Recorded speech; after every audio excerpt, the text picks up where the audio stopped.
After what feels like the most insane road to WrestleMania of all time, we seem to finally be reaching an endpoint.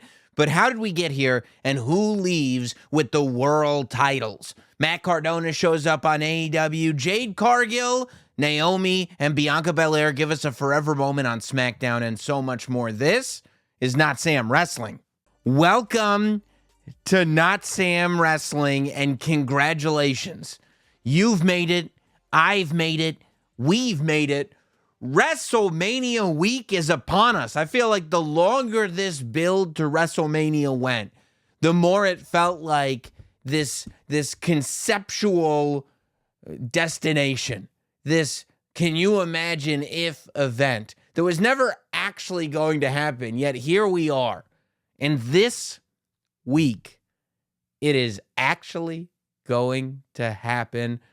WrestleMania 40, unconventionally, seems, unless something changes within the next few days, to finally be here. Hopefully, I'll see a lot of you on Wednesday before WrestleMania, April 3rd, this coming Wednesday, at the Helium Comedy Club in Philadelphia. You can go to notsam.com for tickets to that. I mean, we are getting every bit of information right down to the last minute.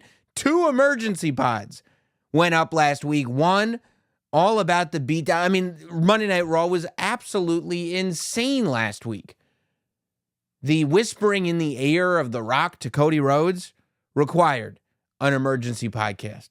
The segment with CM Punk, Seth Rollins, and Drew McIntyre required an emergency podcast. And I can already tell you, we're not making it through this week without extra podcasts. This week, we will have an in-studio, not Sam interview with Mark Henry, and I'm sure a ton of other stuff as we get closer and closer to the showcase of the Immortals. And as we do, finally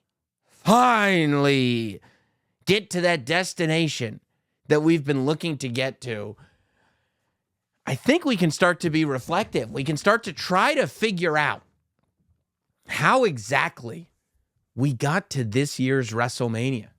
As we look at Philadelphia and we see that this year on a Saturday night, we've got The Rock and Roman Reigns, the people's champion and the tribal chief, versus Seth Rollins and Drew McIntyre.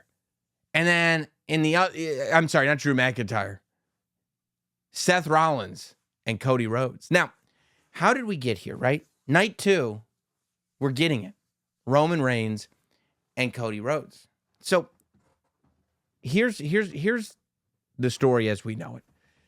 It kind of starts on day 1, right? Day 1 of 2024, Monday Night Raw, day 1. It was a big show. And on the way there, like the day before or something, there were rumors that a former WWE champion was going to be in the building. Now, this rumor was obviously fed to a lot of the internet wrestling news sources because Triple H confirmed it. He said, yes, the rumors are true. There will be a former WWE champion at day 1 Raw. And when we get to day 1, Jinder Mahal comes out. And everybody feels like they've just been trolled to high heaven. The troll job of the century. And Jinder Mahal comes out and he talks about how he doesn't like any of the fans and the American people, and he has such a distaste for them, and he's a former WWE champion, and who are they to be disappointed by him? And then, boom, if you smell what The Rock is cooking. And here comes The Rock, and the place comes unglued.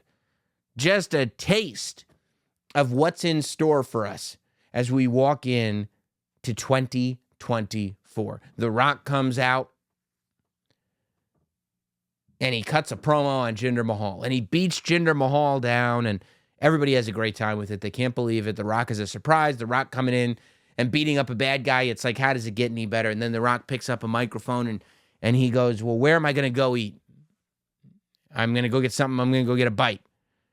And when I go get a bite, when I decide where I'm going to eat, I'm going to sit someplace. Where should The Rock sit? Should he sit in a booth? I don't know. Should he sit at the bar? I don't know. Or should he sit at the head of the table? And everybody goes, oh my God, you said it. He said the thing. He said the thing. We all became Leonardo DiCaprio in Once Upon a Time in Hollywood pointing at the screen. He said the thing. He said that thing. The head of the table. It's happening. It's happening. You know, a month or so before this, maybe 2 months, he had been on the Pat McAfee show talking about how that match was going to happen last year at WrestleMania, Rock versus Roman Reigns. And then it didn't. But that it was not off the table. And you go, oh, I wonder, you know, is he putting that out there for a reason? And then this happens, and you're like, oh my God, it's going to happen. And everybody gets really, really excited. Except the question comes up, well, what about Cody? Because before this, we had also gotten a visit to SmackDown, where Cody was on SmackDown on unrelated business. And there was a Roman Reigns and Cody Rhodes stare down that was electric. People said, there it is. They haven't seen each other since WrestleMania. There it is. But once you put The Rock in front of us, we went, ooh, boy, that sounds good. Except things got complicated. Because we get to the Royal Rumble. Cody Rhodes is in there. CM Punk is in there. And Gunther's in there. And all these people are in there. 30 men to be exact. And at the end of the thing, CM Punk is eliminated. And Cody Rhodes wins. Now, CM Punk, when he got eliminated, also, he in the Royal Rumble match itself had torn his tricep. He was injured. However, before Cody even left the ring, the first thing he did was point directly, not at the WrestleMania sign, but at the skybox that Roman Reigns sat in. And then the camera went to Roman Reigns, and he was holding on to his title going, no, no, no, no, no. But now, see what happened then was, when we saw Cody win the Rumble, and when we saw him point to Roman Reigns, we went, oh my God, that satisfaction that we were denied at WrestleMania 39. Cody is somehow, and a lot of people thought, no way. A lot of people, when Cody Rhodes lost at WrestleMania 39, they said, he's dead. He'll never recover from this. I was not one of them. I said, no, he'll be better off for this. But people didn't believe me. However, as we're going towards WrestleMania 40, we realize Cody just won the Royal Rumble. He's more popular than ever. Somehow, Cody's the one guy who can pull this off. We're finally going to get it. Rock wasn't in that Rumble match. We haven't seen The Rock since day one. We're getting it. Cody's going to finish the story at WrestleMania. And then we get to Monday Night Raw. And Seth Rollins confronts Cody Rhodes. And Seth Rollins is not being hostile.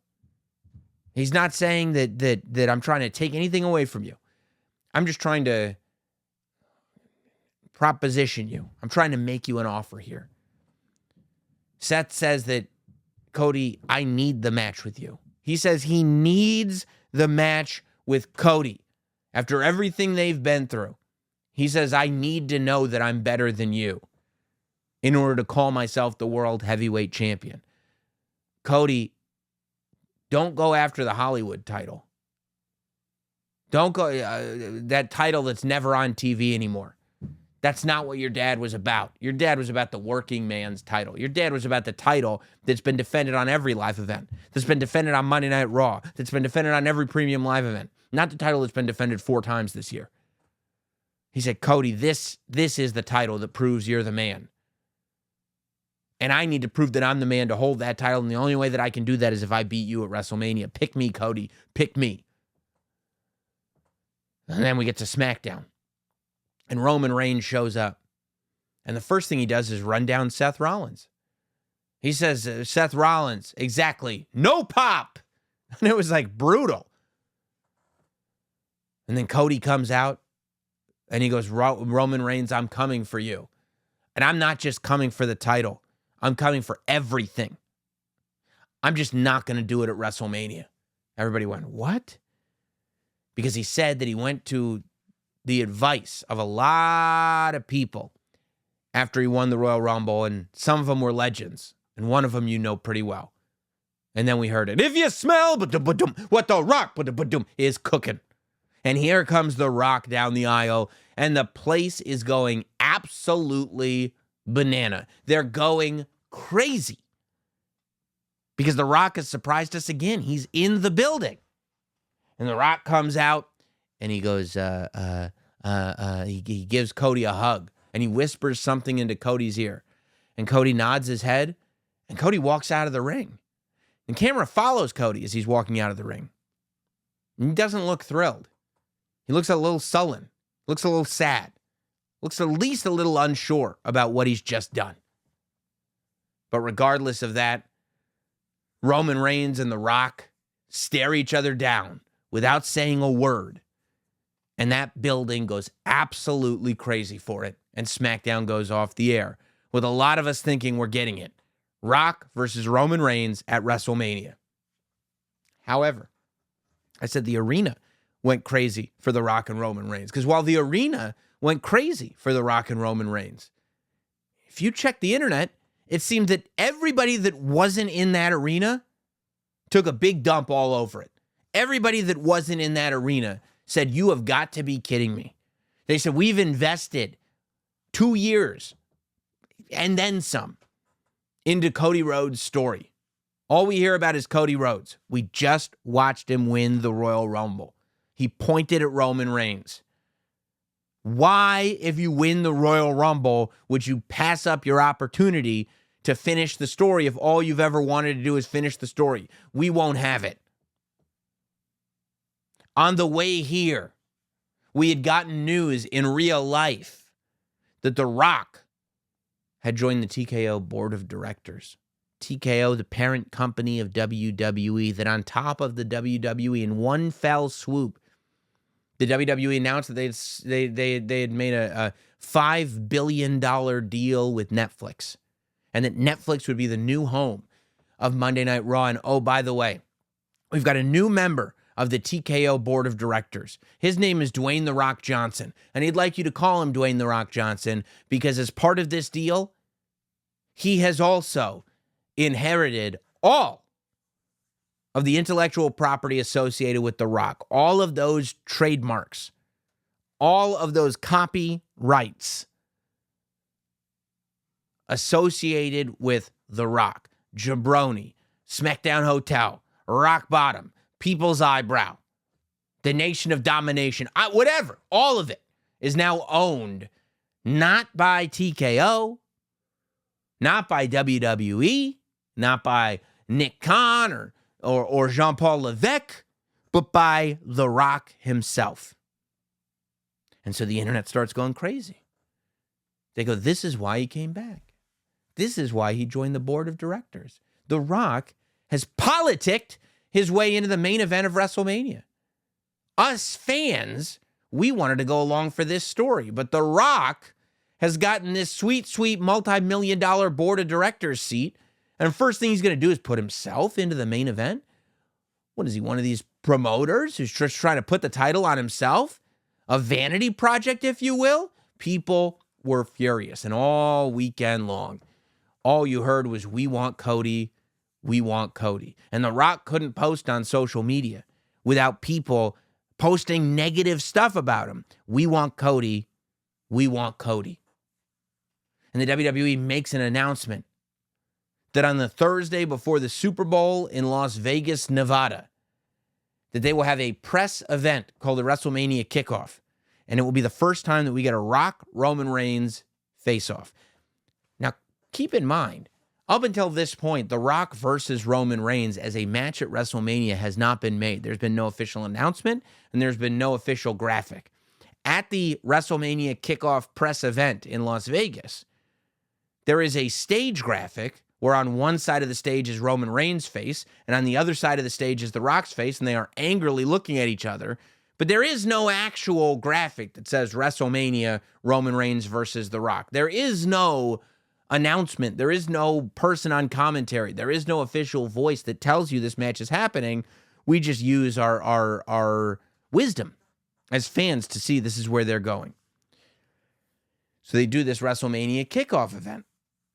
And The Rock he comes out, and Roman Reigns comes out, and The Rock, he says that he's got something he'd like to show you, and he thinks that you'll think it's pretty cool.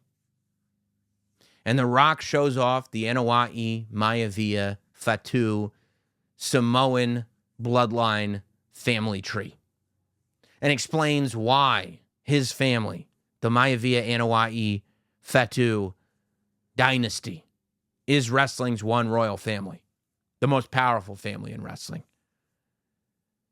And that's when Cody Rhodes walks out on stage. No music, no nothing.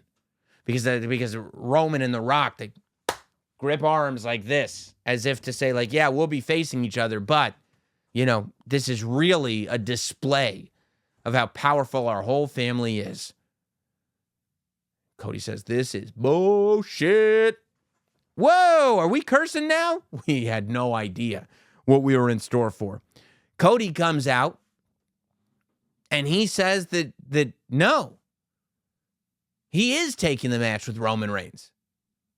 Roman is the guy. He won the Royal Rumble. He gets to pick the main event of WrestleMania, and he's picking it. Roman, I choose you. Done. Then he says, you call this a family? This dynasty? What you have is a bunch of yes men. He says, and if your grandfather, Roman Reigns, and if your grandfather, High Chief Peter Maivia, The Rock, were here today, they'd be ashamed. And The Rock gets right in Cody's face, and he slaps him right across the face. And then The Rock and Roman Reigns and Paul Heyman all leave together. And on their way out, they interrupt Triple H, who's in the middle of a backstage interview with Jackie Redmond. And The Rock, in a very real way, tells Triple H, fix this. You want him to go on stage and talk shit about my family? Fix this. Fix it now. And we're like, what exactly are we seeing? We get to Monday Night Raw, and Cody Rhodes and Seth Rollins have a conversation, and Seth Rollins lets Cody know that he understands why Cody made the decision that he made. And that Seth, if as well as anybody, understands that Cody needs to do this time, that the bloodline needs to be taken out of power, that they have held that title hostage. So Seth says, Cody, you got me. Let me be your shield. And Seth declares himself an ally to Cody Rhodes. Meanwhile, on Smackdown, The Rock is back. He's coming out with Roman Reigns, and they promise this is going to be the biggest Smackdown in history because The Rock and Roman Reigns and the bloodline are all together. And it's a pretty big deal because The Rock comes out in a vest that looks exactly like the $500 shirts that he wore during the Attitude Era. All this has happened so far, and we are deep into the emergency podcast era of Notsam Wrestling, where we got emergency podcasts coming out multiple times a week now because all this is happening. The Rock has his shirt on, and he announces that he's a member of the bloodline. And The Rock and Roman Reigns and Paul Heyman and Jimmy Uso and Solo Sikoa all put their ones up. The Rock puts his one up like that with his thumb out, so it looks more like an L. People start to speculate immediately because now everything really does count. Now we're getting into the weeds here. And why is The Rock putting up that L? Is it because he's saying Roman's going to lose? We're looking at camera angles. We're looking at, even though The Rock's got sunglasses on the whole time, because he has, for all intents and purposes at this point, turned heel. But we keep hoping he's going to turn on Roman Reigns. So with The Rock as a member of the bloodline, Cody, we get to the Elimination Chamber. And at the Elimination Chamber pay-per-view, Cody and Seth Rollins go on the Grayson Waller effect. And with Seth Rollins there in the ring, Cody announces that he wants a one-on-one match with The Rock. He's going to face Roman Reigns at WrestleMania, but he wants a one-on-one match with The Rock because he owes The Rock, because The Rock put his hands on him. At that same pay-per-view, Drew McIntyre wins the Elimination Chamber match. And Drew McIntyre now gets to face Seth Rollins at WrestleMania. Seth Rollins the whole time has been involved in this story with Cody and Roman and The Rock. Cody on Monday Night Raw declares himself a bloodline hunter. He makes sure that Paul Heyman stays far away from him and, lets everybody know that the old Cody is done. The Rock announces that he's going to be on Smackdown through a 20-minute Instagram promo where he goes off on the Cody Crybabies. Now, he mentioned the Cody Crybabies earlier, the same day as this WrestleMania press conference, the kickoff. He announced he was on Pat McAfee's show talking about the Cody Crybabies putting chicken nuggets up their butts. Now, he's talking about the Cody Crybabies. He's talking about your story doesn't matter. He's talking about the fact that, well, you took this away from us. We really get the clear picture that according to The Rock and Roman Reigns, Cody Rhodes is making major efforts and has effectively taken away what would have been the biggest main event in the history of WrestleMania, that they have taken this deeply personally. And The Rock starts dropping F-bombs. F your story, Cody Rhodes. And we get to SmackDown, and we see The Rock, Roman Reigns, the bloodline all together. The Rock is back to wearing those very, very expensive shirts, sunglasses. Last week, he had threatened to, he had called everybody the biggest collection of trailer park trash he'd ever seen in his entire life. This week, he's talking about meth dealers in Arizona. And, he calls them crackhead Karens. Accuses them of wanting to know him biblically. He also makes the challenge.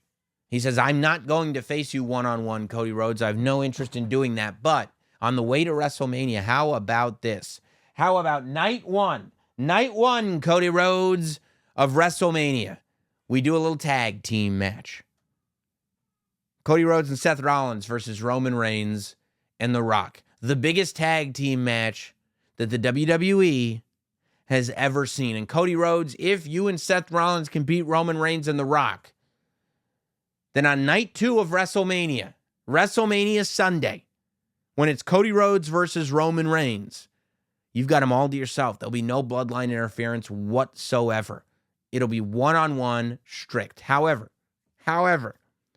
Cody Rhodes, if you do not win, if The Rock and Roman Reigns defeat you two, then on WrestleMania Sunday, when it's Cody Rhodes versus Roman Reigns, it'll be bloodline rules, and that means anything goes. Maybe we'll have Solo Sikoa singing the national anthem. Maybe we'll have Jimmy Uso as the timekeeper. Bloodline will be everywhere. Maybe The Rock will sit right there at ringside. And before we can wrap this up, Rock goes, if you smack, and Roman Reigns puts his hand over The Rock's microphone. And he goes, I need you to do one more thing. I need you to acknowledge me. And The Rock acknowledges Roman Reigns as his tribal chief. Big moment for the bloodline. Cody comes back. Seth and Cody do a promo on Raw, and then Seth and Cody go to SmackDown, where they have a face-off. Seth and Cody agree. Seth is actually the one that agrees to the tag team match. We accept your challenge. And they go back and forth. The Rock is threatening to take the title off of Seth Rollins just because he doesn't like his disrespect. And he has the power to do that. And Seth is Seth is saying what Seth is saying. But the match is made official. And as The Rock is running down Cody Rhodes and saying that Cody was a mistake, Cody gets his payback and slaps The Rock right across the face. Now, Cody goes on Monday Night Raw. He has a sit down with Michael Cole. He gets very emotional. He starts talking about the story and how he wants to finish the story.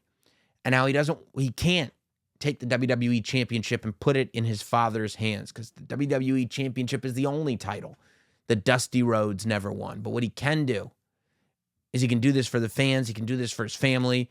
He can put the WWE Championship in the hands of his mother. And that's what he plans to do at WrestleMania. He's got tears in his eyes as he's saying this. The Rock cuts another social media promo where he's making fun of Cody Rhodes and he's threatening to beat him. He goes to Smackdown and he puts on an old school rock concert. His theme music shifts. So it starts with the rock music that we've been hearing and then cuts and then goes to Hollywood rock theme. Everybody gets very excited about this. Rock does a rock concert. Everybody is having a great time with it. And then The Rock cuts this promo where he talks about Mama Rhodes being in the front row. Mama Rhodes. And he talks about the belt that Cody wants to give to Mama Rhodes. He says, And The Rock takes out his weight belt. He says, this is the only belt that Mama Rhodes is going to get, because what The Rock is going to do is The Rock is going to beat you. He's going to beat you within an inch of your life, Cody Rhodes. He's going to tear the flesh off of your body. The Rock is going to make you bleed. And when The Rock is done and that belt is soaked in your blood and your sweat and your tears, The Rock is going to hand that belt to your mother, to Mama Rhodes. And The Rock is going to say to her, what can I say except you're welcome? And boom. Boom. There we are. Cody cuts a promo on The Rock the next Monday. He's not emotional anymore. He's angry now. He's in a dark suit. He calls The Rock a carny succubus. He says that The Rock is a crybaby behind the scenes. And he says that The Rock has little dick syndrome. We get to SmackDown. Roman and Cody face off against each other. Cody says Roman can't trust his partner. Roman says, Cody, you can't trust your partner. And maybe they're both right. Maybe neither one of them can. We get to Monday night. Cody Rhodes is in the ring talking about what he's going to do at WrestleMania. The Rock makes a surprise appearance. He whispers something into Cody Rhodes' ear. We don't know what it is. Lip readers have watched that clip. And the best answer that I can find for it, some people believe that The Rock whispered into Cody Rhodes' ear, I'm going to make you bleed tonight. And we think The Rock has gone home. Cody doesn't want to say what The Rock said to him. And at the end of that show, The Rock attacks Cody Rhodes, brings him out to the parking lot, takes his weight belt off that says Mama Rhodes, beats him within an inch of his life, beats him bloody, and covers that belt with Cody Rhodes' blood to let him know what he plans to do with him at WrestleMania. Now, we find out on SmackDown that the production trucks, they kept rolling. They kept rolling the whole time.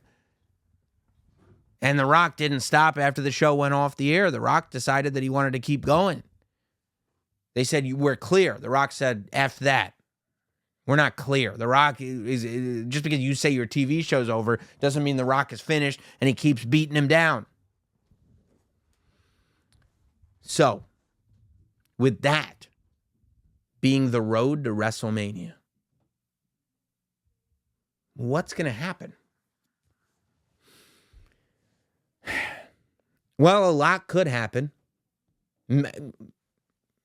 All of the possibilities are possibilities. It's rare that we go into a WrestleMania match that is this big, that has this much story behind it, and there isn't like, well, clearly this person's going to win, or clearly that person's going to win. A match that has this much story behind it, usually we know as fans what the outcome is going to be. But we're okay with it because it's the journey, right? This is part of it. In this one, nobody knows. And if people think that they know, they don't know.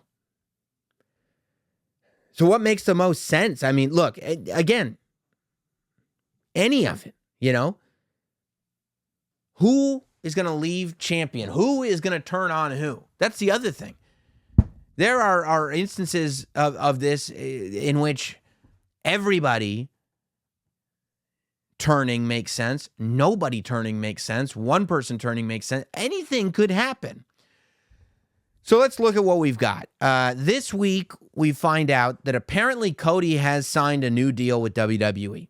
He announced this on an interview that he did. This is coming straight from him. This is why I think it's even worth talking about, because usually we don't talk about, contract stuff at all, because that's not what this show is. But Cody said he signed a multi-year extension to his deal that's got him in the WWE until after he's 40 years old. And I guess at some point he was talking about retiring around 40. But, I mean, maybe in 1998, that was an acceptable thing to do.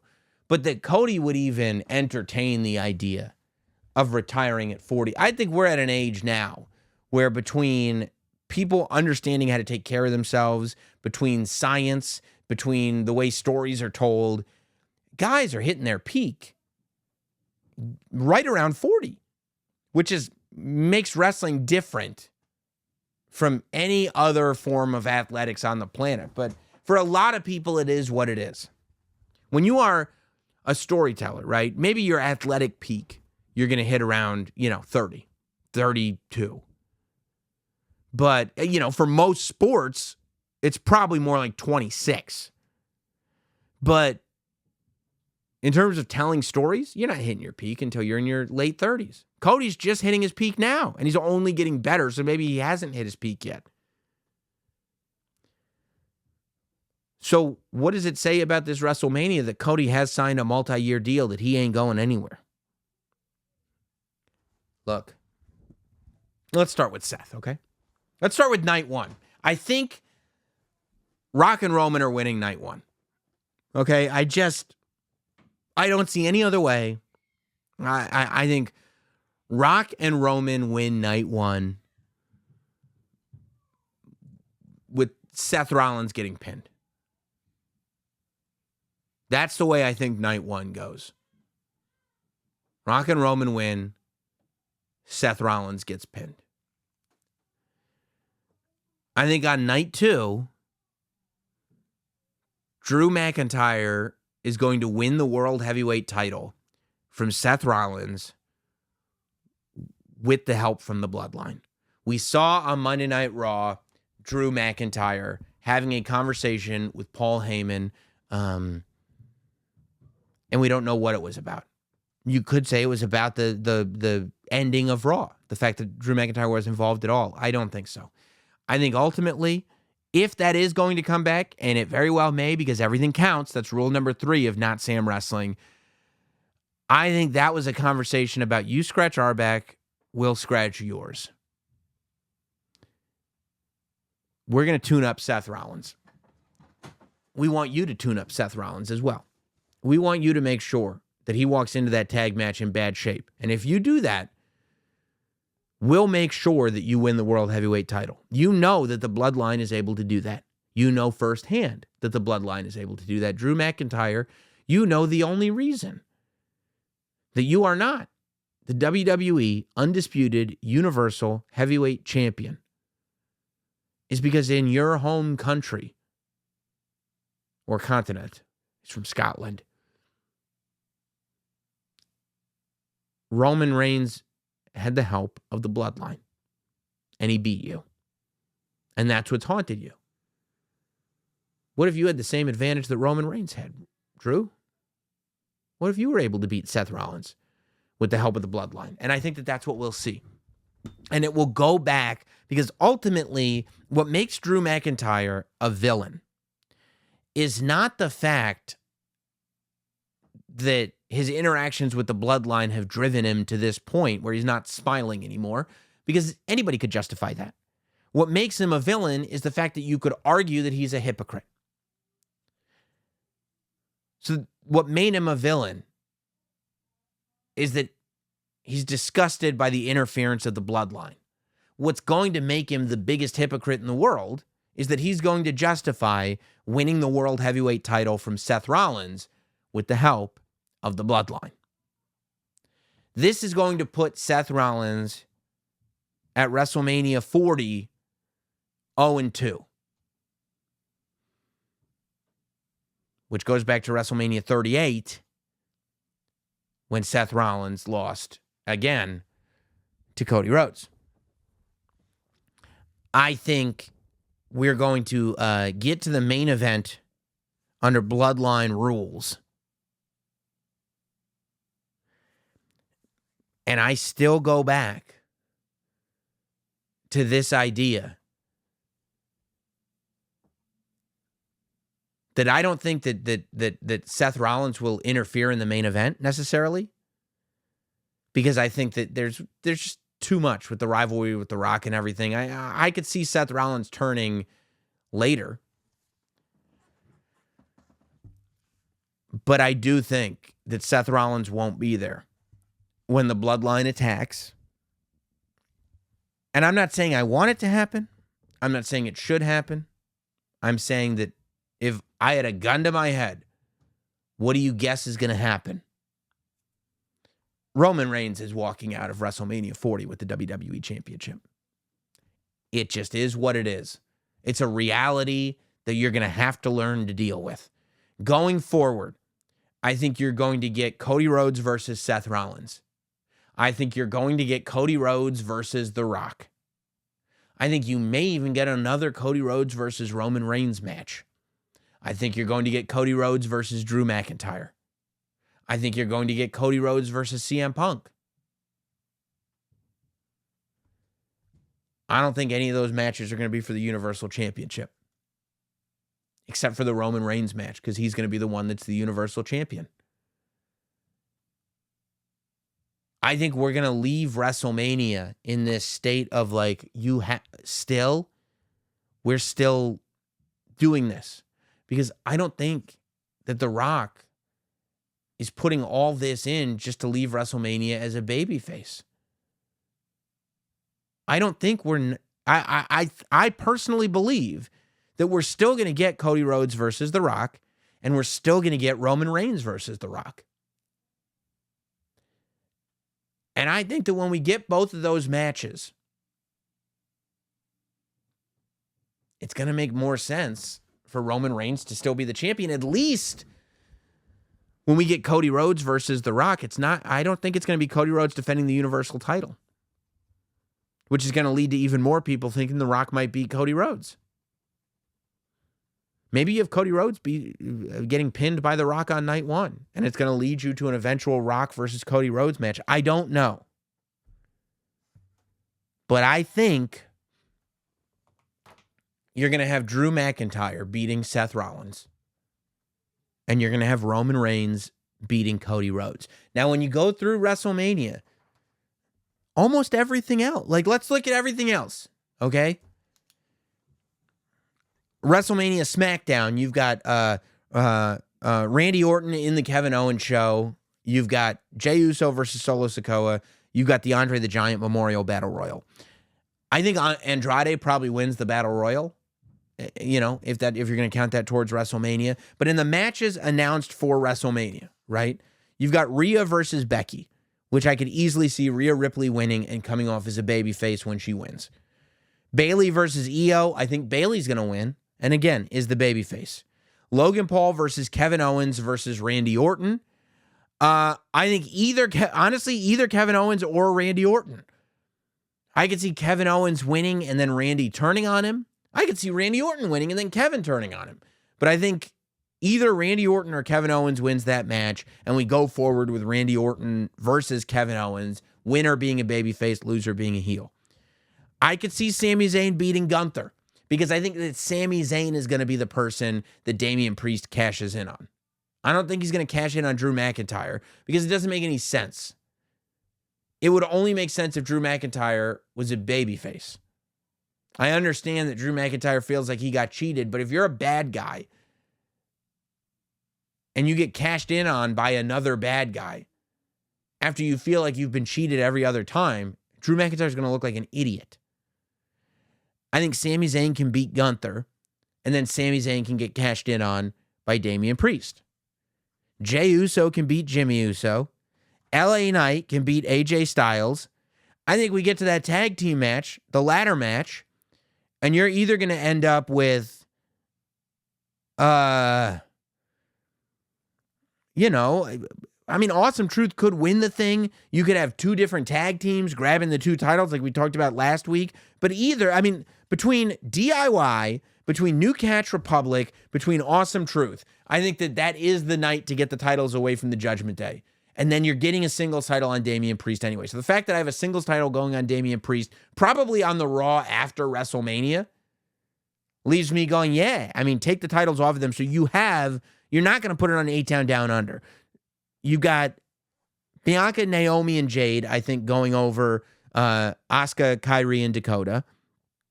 And I think that you've got Rey Mysterio and Dragon Lee going over Santos Escobar and Dominic Mysterio. I do not think we're going to get a Carlito turn in that match, as some people have predicted, because it would just be too messy. Now you got way too many elements going in, and whatever. I think we're going to end up with Dominic Mysterio versus Rey Mysterio one-on-one at Backlash. I mean, it's just too simple. So with all these matches, you literally have the babyface winning every single match. Is it enough? Will it be enough to have the babyfaces win every single match? Except for the main events. Except for Drew, except for Rock and Roman, and except for Roman. Those 3 main events.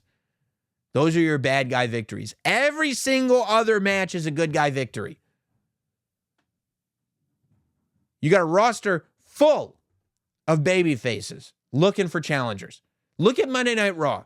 Make a list. This is what I want you to do. Look at Monday Night Raw. Look at Smackdown. Make a list of main event heels. It's short. Make a list of main event baby faces. It's long.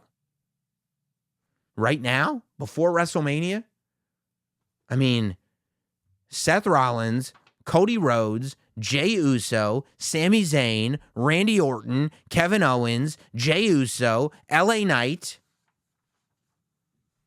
Rey Mysterio, and then of the villains, that's 9. Of the villains, I mean, AJ Styles, Roman Reigns and Drew McIntyre, Dominic, Gunther. And Gunther's going to turn babyface any moment. Gunther is absolutely turning babyface. You can't keep that guy a heel. Everybody loves him. So the fact that you have that many good guys, I know you don't want to hear it. I just think you need to be ready. There's a very real possibility, based on everything that we've laid out, based on everything that we've looked at, that we are going to WrestleMania. And the Bloodline is winning both main events. And it's just the era that we're in. WrestleMania used to be about the good guys winning. But ever since WrestleMania 37, it's the bad guys. It's Roman. It's the Bloodline. Even when you think maybe not. Yeah, 37, 38, 39, 40. That's where I'm going. We got so much content that we have leading in on this week of WrestleMania. Not just this podcast here, Notsam Wrestling, but it's doc season, baby, on Sunday. So at the time of this podcast going out, you will have already been able to see it. A&E did their biography on Roman Reigns, which is so cool. You can even see in the clips that aired before it was up that it was just done in a very different way. Paul Heyman is credited as the executive producer and director of this doc. You can see him, and from what I've heard, he was extremely hands-on with this thing. And it really is. I do love that we're getting to a point where it's been so long that we're finally getting to peel the layers back on Joanna Wyatt, on Roman Reigns, and who this guy is and what makes him the greatest. We've been lost in this character and this storytelling for so long that it's like, oh, all these, Paul Heyman was doing some interviews this week leading up to the documentary being released. And he was talking about the fact that at one point Roman Reigns was ready to retire. He was talking about the fact that he'd been wanting to work with Roman Reigns. I watched one interview. This is so Paul Heyman. I think it was on the Rich Eisen show that Paul Heyman did, where he said, without blinking, not in character, straight up, man to man, I'm telling you the truth. He said he met Roman Reigns when Roman was 3 years old, which is true, I'm sure.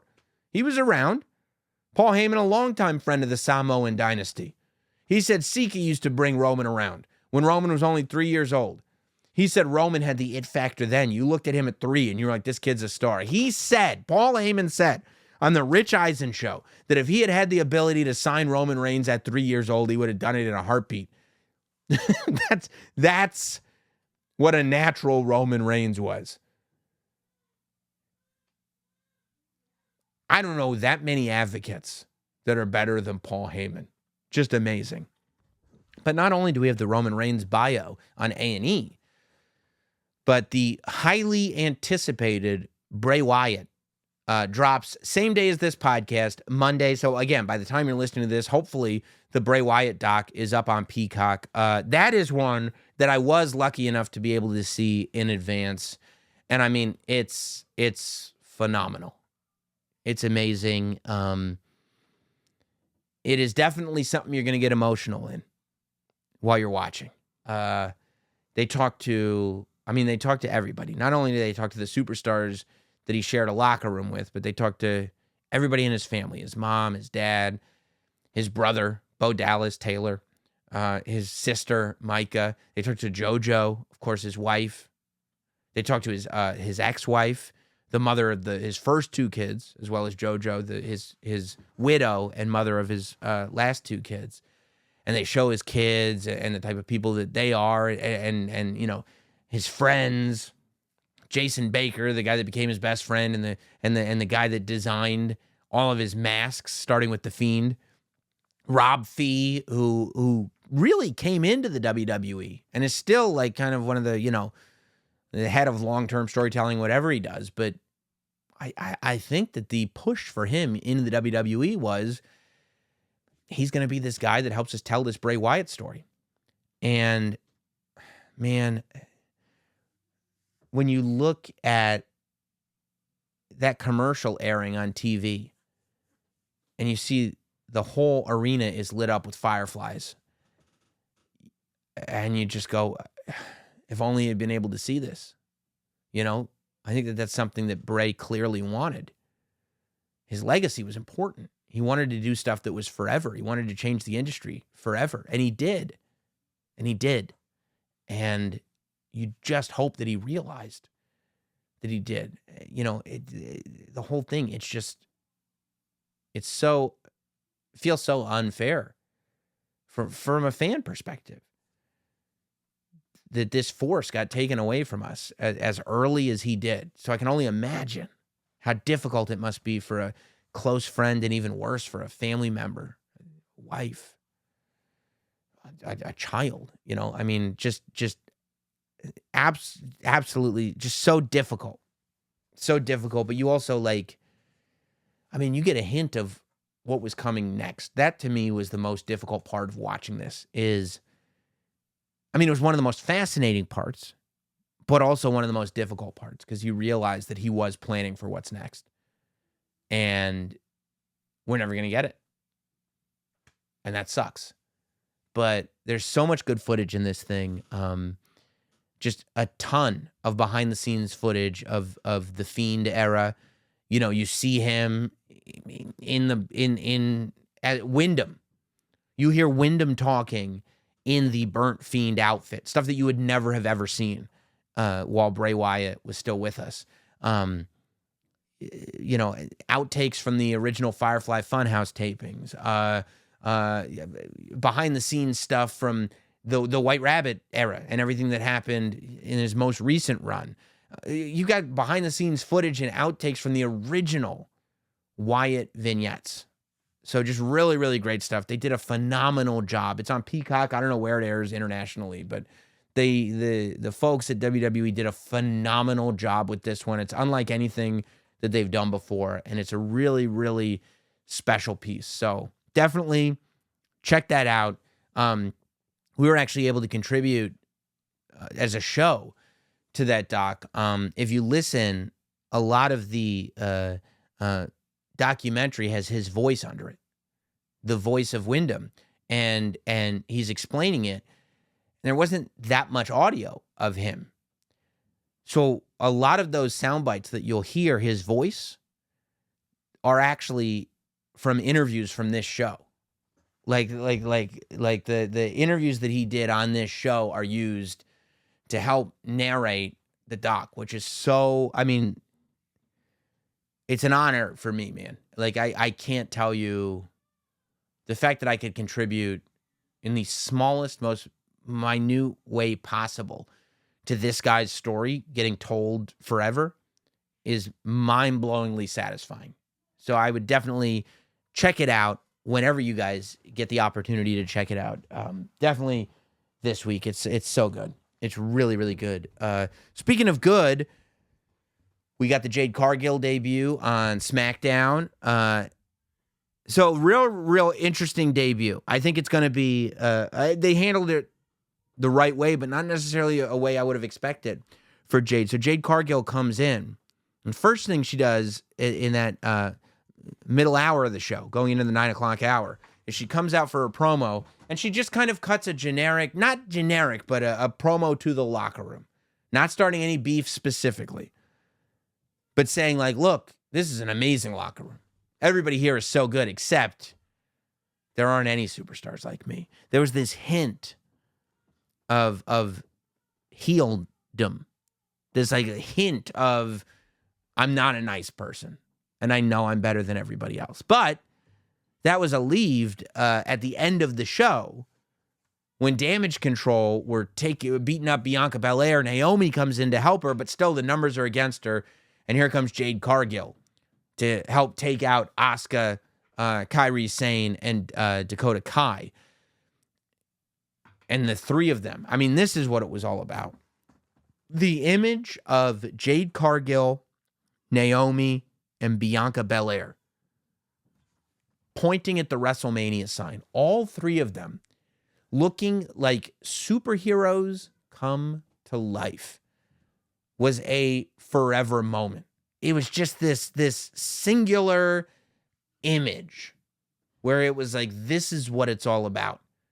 This image is going to inspire a generation of fans. This image is going to create new fans. This is what it's all about right here. Like, this is greatness personified. When you just look at it, it was an amazing sight. And you go, wow, this is what it looks like to be a superstar. This is what it looks like to be, on top. And where it goes from here, I don't know. It felt like at some point Jade is going to turn. But I almost put all that analysis away. And then I was kind of appreciating like, oh, it's also kind of cool that like over the last few weeks, it's been like, why is Damage Control getting in Bianca Belair's business? But we were all building to this Jade Cargill thing. The WrestleMania match was made. Jade Cargill, Naomi, and Bianca Belair versus Damage Control, Asuka, Kairi Sane, and Dakota Kai. But all this sort of what happens next, who's going to win the match, blah, blah, blah, all of it was kind of put away for me when that image of the three of them pointing at the sign was right there on the TV screen. Because you go, man, it's powerful stuff.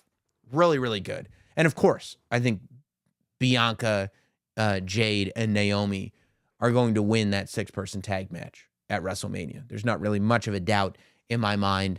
24 hours removed from that, we had a pretty spectacular moment. One that I was going to start the show with, but I got on a run with that, Road to WrestleMania story. And one that I'd been asking for, we'd been calling for here on Notsam Wrestling for a long time now. I mean, months, if not longer. Matt Cardona answers the Cope Open. Adam Copeland, the new AEW TNT champion, said that the TNT Championship Open Challenge is on. Who's going to accept it? And here comes Matt Cardona. And let me tell you something. There were something like, whatever, they had 4,000 people in the building. Great house. And they all knew. There was a real reaction. And just the way the story was told in the ring. Matt Cardona didn't allow that excitement of him being there to turn him into any kind of a hero. He did the eye gouge and everything, just the basic 101 wrestling stuff that lets the audience know you're the villain and the audience responded by booing him. It was a beautiful thing. With the amount of buzz that created, I really think that AEW not bringing this dude on full time is leaving money on the table. I think that and there were people that go like, well, why would you just do this on a Collision? Why wouldn't you do this on a pay-per-view? Why wouldn't you because it's the open challenge. The whole premise is that this is where he's been doing it. Adam Copeland has been primarily doing the open challenge on Collision. You want to do things on Collision to get eyeballs on it, hopefully.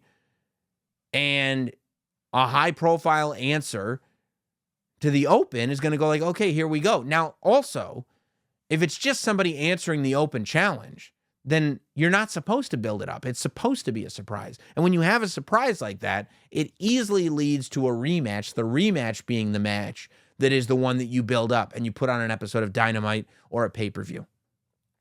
Now, after the match, Adam Copeland beat Matt Cardona, and Malachi Black showed up with the House of Black. And I will tell you, when I saw Adam Copeland and Malachi Black face-to-face, I was like, I didn't know how badly I wanted this match until right now. Adam Copeland versus Malachi Black is something that I really, really want to see. They're doing a 6-man at the pay-per-view, which is Adam Copeland, Mark Briscoe, and Eddie Kingston, which, I do love that team, versus the House of Black. But I think I would rather see that match take place on a television and see the singles match between Malachi and Adam Copeland take place on the pay-per-view. AEW doesn't do monthly pay-per-views, so I'm sure eventually we'll get to Malachi versus Adam, but that's the match that I wanted to see on the pay-per-view. But what I'd really like to see, I think even more than that,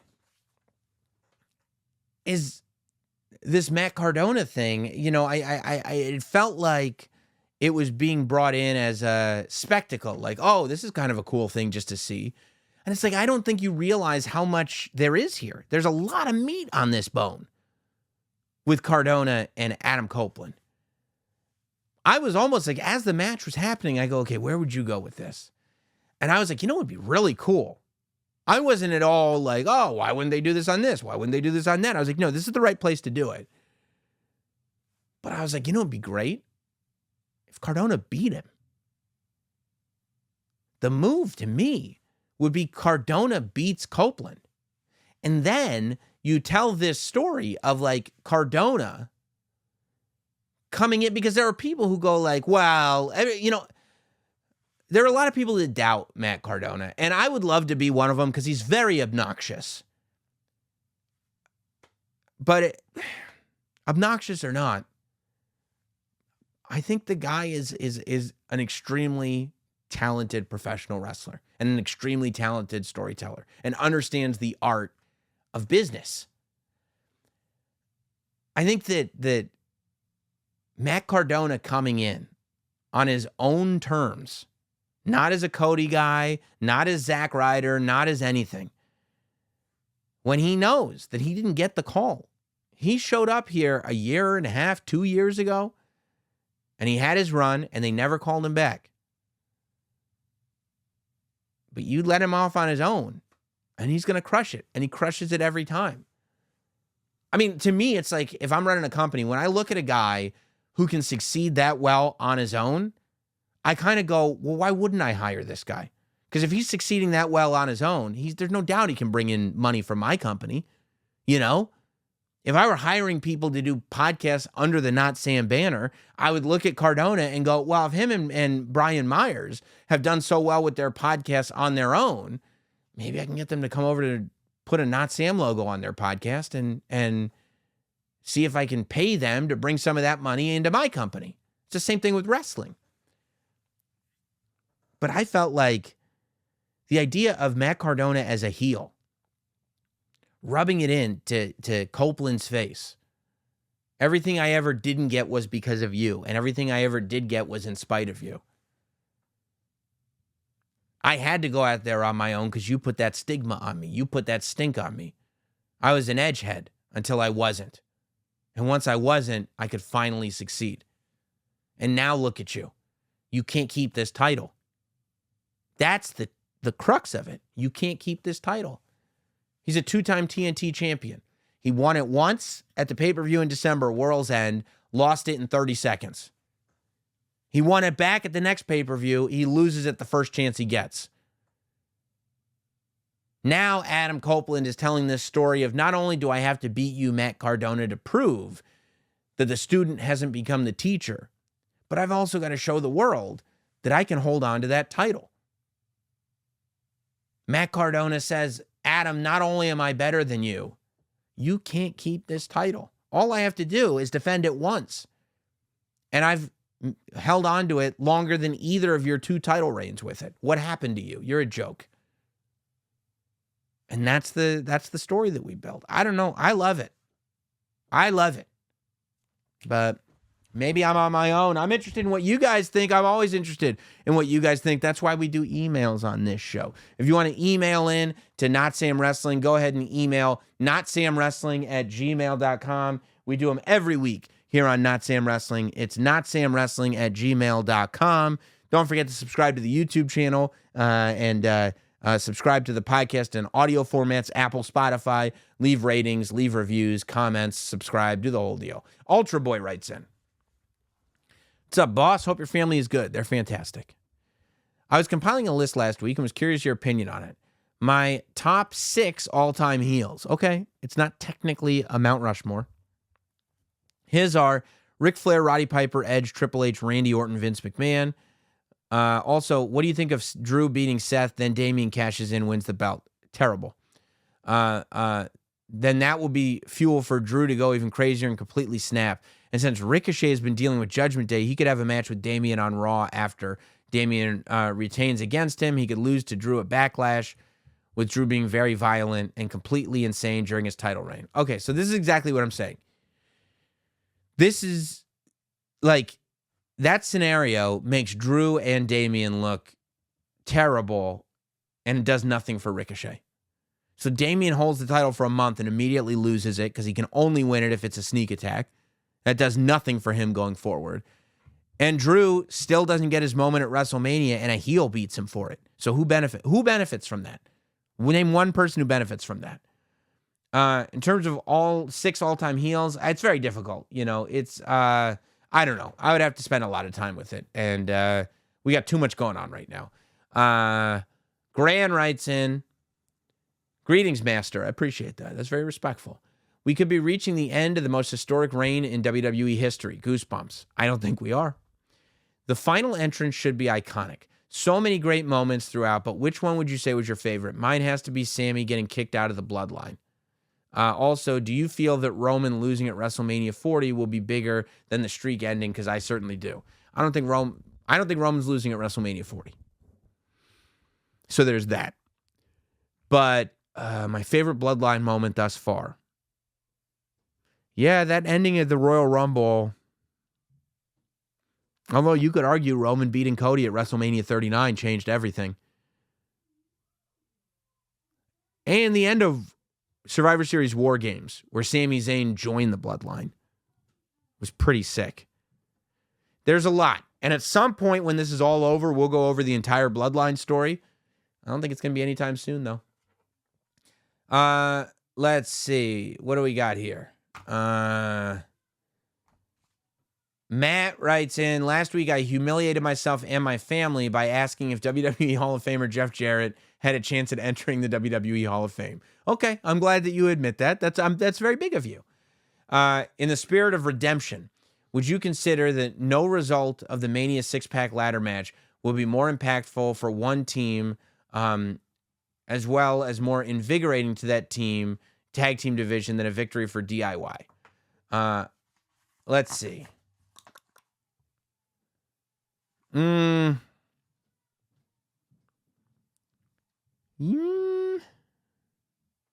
don't know. No, not necessarily. It depends on how it's done, you know? I mean, New Day getting the victory would be huge. Awesome Truth might be the biggest reaction because R-Truth winning a title would be huge. New Catch Republic getting a moment at WrestleMania was never supposed to happen. I'm with it. There's a lot of potential moments, but I don't think it's quite as cut and dry. That said, I respect that email. It was a perfectly fine opinion, and it did not disrespect you or your family or humiliate them. The Greeks writes in, been a while. Tried emailing last week, but the email segment seems red hot right now. Everything's red hot right now. Anywho, I'm excited for this week's Raw. I think everyone is. But I do hope, since the final boss and our tribal chief, Roman Reigns, are going to be in the house, that we get a Bloodline and Judgment Day segment. Thoughts? No. Why? Now? With 6 days before WrestleMania. 5 days before WrestleMania. There's already multiple people involved in... We've got Jey Uso versus Jimmy Uso. We've got Roman and Rock looking at Seth and Roman and Cody, with Seth also looking at Drew and Drew talking to Paul Heyman. And now you want the Judgment Day involved as well? Now? No, I don't want that. Plus, the Judgment Day has a tag team ladder match. Dominic is somehow teaming with Legado del Fantasma. Rhea Ripley and Becky Lynch have their match already going on. What are we trying to do a Solo Sikoa versus JD McDonough match? To what end? Simone writes in, hope the family's doing great. Happy Easter to you all. Appreciate that. Hope the little Roberts found a lot of eggs today. They did very, very well. They cleaned up. Today, I only have a quick question for you. How big is Logan Paul becoming? I watched Smackdown, and I was impressed with his triceps and biceps. They look way bigger than ever. He's clearly putting a lot of work in. What are your thoughts? He's a beast, dude. He is a beast. He's putting the work in, and that's a good thing. Yeah, I love to see it. Yeah, I love to see it. Avery writes in, what's the haps? Just wanted to talk to you about what I believe is the best episode of Collision. Might be better than the first episode. I don't think anybody expected Matt Cardona to show up for the Cope Open. Also, am I crazy, or wasn't Sammy Guevara supposed to come back on this week's Collision? I don't know if it was ever announced when Sammy was coming back, so I'm not sure, but it was a very good episode of Collision. You know, that opener was awesome. The Edge, Mark Briscoe, Eddie Kingston promo was awesome. The main event was awesome. It was a good episode of Collision. I don't know if it was the best ever. I would have to look through it. You know, we also have MJF versus Kenny as an episode of Collision. But it was good. Rob writes in, any chance you can tell your friends at WWE to bring back the Mixed Match Challenge? They're doing a social media exclusive tournament with 3 to 5 matches in speed. Mixed Match Challenge was not only a precursor to that, but it fits right in today. Imagine Rhea and Dom versus R-Truth and Tiffany Stratton. He's shocked that Carmella has been hitting the gym. I love the idea. I mean, it's a different idea. You're talking about 3-minute matches. But yeah, I think Mixed Match Challenge was a little hidden gem. I thought it was great. Kevin writes in, first time, long time, I'll keep it short and sweet. Too sweet. That's what I love. We all seem to be convinced that WrestleMania Night 2 is bloodline free, then there won't be interference from the bloodline. We're talking about well-known cheaters for 3+ years, and Roman just called Cody a fool for trusting him 2 weeks ago on SmackDown. What are the chances that bloodline influences the Universal Championship match, regardless of the outcome of the tag team match? It would be bad. It would really be an eye roll, and it would make it so that stipulations really, really don't matter. This match is being sold on a stipulation. If you don't pay off that stipulation, then you can't sell another stipulation. So I think it's pretty crucial that you maintain this stipulation. And if they do somehow win and the bloodline is banned from the ringside, then I'd be okay from ringside. I'd be okay if bloodline tried to interfere, but Seth and Jey Uso and all those guys stopped them. I'd be okay if they never got to the ring, but they tried to cheat, to bring up what you said. But no, if they end up cheating, even though the stipulation said they wouldn't, I'm very much against it. George writes in, it's been bothering me lately that almost all wrestling shows have predicted that the ending for Io versus Bayley match at WrestleMania should end with Bayley winning the title. I get that I get that part, as Bayley has deserved a WrestleMania moment, and winning the title after the Royal Rumble has always been a good moment for wrestlers, but hear me out. The story is not Bayley being the champion, although that may be the reason she wanted to have Damage Control in the first place. Her motivation now is to prove that Damage Control is worthless without her, while Damage Control's motivation is that Bayley is worthless to them. So Bayley winning makes Damage Control pointless and would take away from Io's shine. If anything, this reflects the Sami Zayn storyline, where he doesn't get to take away the title from the champion even though he's red hot, and a year later is being built as the contender fully forming the character that should make people take him seriously as a potential world champion. This is absurd what you're writing right now. You think Io Sky is equivalent to Roman Reigns as a champion? That's what you think. Bayley is not walking in as a Sami Zayn level underdog in this match. That's also insane. No, I mean, and Bayley's character being fully formed, like, this is a culmination of years and years and years and years. All of the history of Bayley is being put into this. No, I don't think, I feel like most of what you're saying was word salad and doesn't make sense. But I appreciate the email, and I love that you listen. And I think that you're a great dude, and I'm sure we can hang out and have some fun. But that email wasn't it. Camp Blade writes in, we all know Philly crowds are rowdy and don't always cheer the good guys or boo the bad guys. Any bold predictions for the Philly crowd at Mania this weekend? No, not really. I mean, I think they'll cheer Rhea, if you call it that. Rhea's getting cheered. Bayley's getting cheered. Logan Paul's getting booed. Gunther might get cheered. Sami Zayn might get booed. If the crowd turns on anyone, Seth will get cheered. Cody will get cheered. Roman will get booed. Rock will, yeah. I mean, if the crowd turns on anyone, it'll be Sami. Because the thing is, the crowd's only going to turn if they don't like the story. If it's funner to just boo the bad guy, then that's what they'll do. And right now, no matter what city you go to, people boo the bad guy because the stories are fun. We're having a good time. Let's see. Jesus writes in, hope your weekend was great. I really loved how you've broken down the Bloodline story each week. Really loved how you broke down Rock's concert a couple weeks back with the comparisons to Maui. So did The Rock, by the way. You see my Instagram? Go to my Instagram. Look up where I posted a clip of me talking about how The Rock's character is comparable to Maui in the sense that just because you think he's not a heel doesn't mean he's not a heel. You know who left a comment on it? Dwayne The Rock Johnson. And he said my take was right on the money. And if he said that, since I read that comment, nobody's been able to tell me anything. The Rock said that I was like smart. Since then, nobody's been able to tell me a thing. Nothing. It's been awesome. Let's see. I thought about a possibility on how the end of Cody versus Roman could end with Rock costing Roman, but unintentionally. I'm rolling my eyes, buddy. That doesn't sound very good. Let's say for the sake of this possibility, Rock Roman win the night 1 main event, which makes night 2 Bloodline rules. Almost toward the end, Rock and Roman are beating on Cody. Roman decides he wants to end Cody by striking him with the title. So he goes for it while The Rock still beats on Cody. He's getting ready to strike, but then stops and looks at The Rock. He took this from you. He took this from us. He took this from our family. You take the final shot. Roman hands the title to The Rock to strike Cody. Let's also take into account Roman gave the order to The Rock to attack Cody in Chicago. And this is an example of Roman asserting his power he thinks he has on The Rock because Rock has acknowledged Roman as his tribal chief. Roman goes to pick up Cody and hold him so Rock can go for the hit. Rock goes for the shot, but Cody winds up moving out of the way at the last second, hits Roman with the title. This helps Cody unintentionally get the upper hand on Roman, and he takes out The Rock. We get the finish.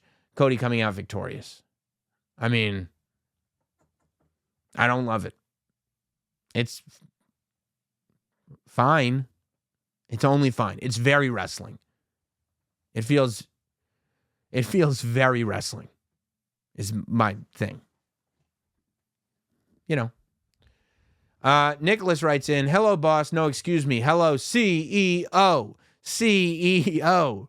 I know you're doing wrestling right. You know you're doing wrestling right when even Mother Nature gives you a little boost by sending the rain to make the Cody beating even more epic. Yep. I wish everybody a good Mania weekend. Yes, you too, buddy. That's true. Mother Nature really did all of us a favor. Andrew writes in, quick one, just how you like it. Yes, I do. A quickie. 30 seconds and out. Do you feel the end result of night 1 will make night 2 predictable? No.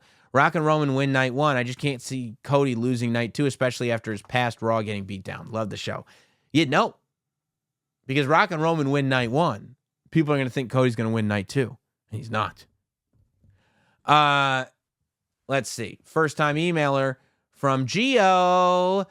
I'm oddly cynical when I hear anecdotes about lapsed fans returning more than ever in a post-McMahon WWE. But tonight during Smackdown, I got a surprise text from a friend who used to watch wrestling, play the games, and try to pin me clean, brother, in the backyard growing up. He wrote, dude, I've been seeing clips of current wrestling promos, and it looks really good again. Shoot, I might have to check out Mania. I just watched the promo with The Rock and Cody behind the scenes. They made it look so good. It feels like a whole parallel universe, man. He was especially shocked and delighted to see the Usos development. He stopped watching around 2015. The Rock is elevating everything, huh? Keep up the wonderful work. And thanks for putting the emergency alert system to the test to shame. P.S. Once the Mania stupor is over, I'd love to hear your thoughts on the state of wrestling journalism. I feel it's approaching tabloid levels of grime more than ever before. I mean, we just talk about wrestling here. But, yeah, look, yes, The Rock is bringing things to a different level. But it was already at a different level. The Rock is riding a wave that was already starting. And he's made it go up. And he is bringing it to a different, but it was already on a different level. Because a lot of fans that are all the way in, there are some that are just starting to catch on now, but there's a whole group that have only started watching wrestling within the last 1 to 3 years. And that's because of the Bloodline and Cody Rhodes, in my opinion. Separately, not necessarily all together. Paul writes in, Seth and Triple H turn on Cody at main. Dude, your sentence structure is all over the place. Avik writes in, what's the haps from London? Just thought I'd let you know I finally met my first ever favorite wrestler last week after 30 years. Sean Waltman is definitely top 3. Yes, awesome. Question. Do you find it odd this year that we're likely to get both women's title matches on night 1, both men's title matches on night 2? How would you balance the card in terms of male and female matches on both nights? Why do you say? I don't understand why you say that. Why are both women's title matches going to happen on night 1? Why wouldn't one of them? I mean, I could see. I would probably put Rhea and Becky on as the semi-main on night 1, and then Bayley and Io on night 2, probably in about the middle of the card. Because I would put Seth and Drew maybe with CM Punk at ringside in the semi-main. So, well, this one's a little long. Okay, Chris. My question today was, why were you against having the tag match double duty at first? In earlier pods, you were kind of hoping they wouldn't go that route. I wasn't thinking about the stipulation. I wasn't, and I wasn't on this road yet, I don't like seeing people wrestle twice. But the way it leads into each other, it's almost like there's so much build for this tag match. And that's because ultimately this tag match is going to crescendo into a massive 24-hour build into the main event on Sunday. So, yeah, I mean, I just didn't see it at first. That's all. Let's see. That's a long one. Sam is writing in, I am a recent master's graduate. He took the Master Lock Challenge from OCADU in Toronto. I'm a huge fan of yours and of professional wrestling as a whole. I'm currently working to establish my career in the creative industry. I'm sure that you already have a full team, but I'm writing to offer my services as okay. I don't think this is a show email, but I don't know. You got a master's degree. You could do better than this. We'll figure something out. Mitch writes in, I have a few irregular questions for you. Okay, this is going to be the last email. Appreciate you guys. Number 1. It's from Mitch. Which missed free agent signing is Triple H regretting the most? Okada, Ospreay, or another? Right now, none. None even a little bit. Not one. Because none of them have yet affected business on the other side to the point where it's a worry, and I don't think any of them yet would have really made a huge impact. Just there's so much going on in WWE right now. Long term, Ospreay. Long term, I think Ospreay is the one that will be like, oh yeah, that's the one I would have loved to have. Look, missed free agent, regretting the most. Like, do I think he's staying up at night thinking about it? No, absolutely not. But if there was one of the free agents that didn't sign to WWE, if there was one, who's the MVP of that group? Ospreay. If you include MJF in that, MJF.